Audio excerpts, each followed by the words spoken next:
the more I think, the more I really believe that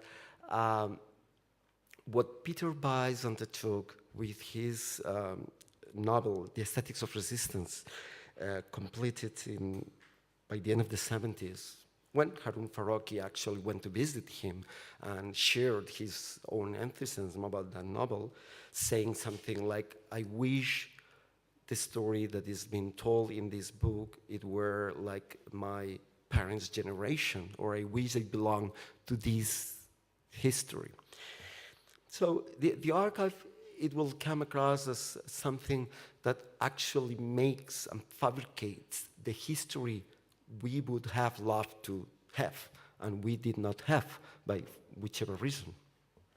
This was the case of Harun Farocki, and this was the case of Peter Buys, who actually compiled The Aesthetics of Resistance as one of those enormous, beautiful compositions gathering events, personalities, conversations, as to create this kind of enormous frieze that goes from 1937 in Berlin, in front of the altar of Pergamus, to the end of the Second World War.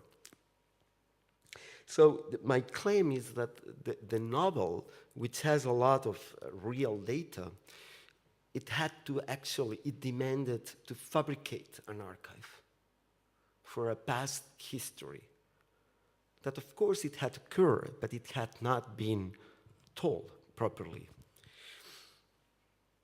And, you know, I mean, when I did that research, one needs a motivation. My motivation was that as an amateur, I'm doing research on different cultural practices, I would often come across the year 1979 as a year that sort of presented a whole range of different events, very different, disconnected to begin with, and yet I felt that there was something in there.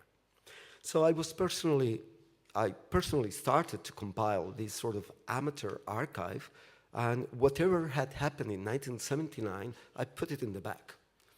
So in 1979, not only Peter Buys completed the second volume of The Aesthetics of Resistance, but also the Nicaraguan Revolution had taken place, or in Italy, Toni Negri went to jail after the Sette d'Aprile process, ending with the whole post-Fordist revolution.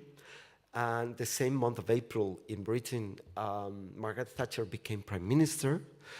It was the first Soviet invasion of Afghanistan. In China, the single-child law was issued. In terms of what was published in that year, we have an enormous and fabulous constellation. Like Foucault was teaching early in 1979 his course on the birth of biopolitics. For the cultural studies, Dick Hebditch was publishing Subculture. Lyotard would also make public La Condition Postmoderne, Bourdieu, La Distinction, a sociological study about taste. So at the end, you look at all these things and you say, how on earth is it possible that starting something like an amateur, you know, like putting together things without aiming that all that would have a particular meaning, it's so powerful. I mean, there is something there. So my main research was basically configured like one of those drawings for kids, you know, that you have numbers, a full page with numbers and dots and numbers. And the only thing you can do is, as stupidly as you can, link one with the other. And then after a while, a gestalt, a form, emerges as a surprise.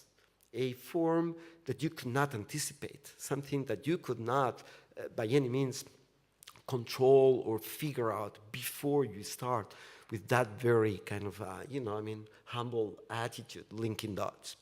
So that was the way that research was basically conducted, and it's what sometimes requires to work with an archive.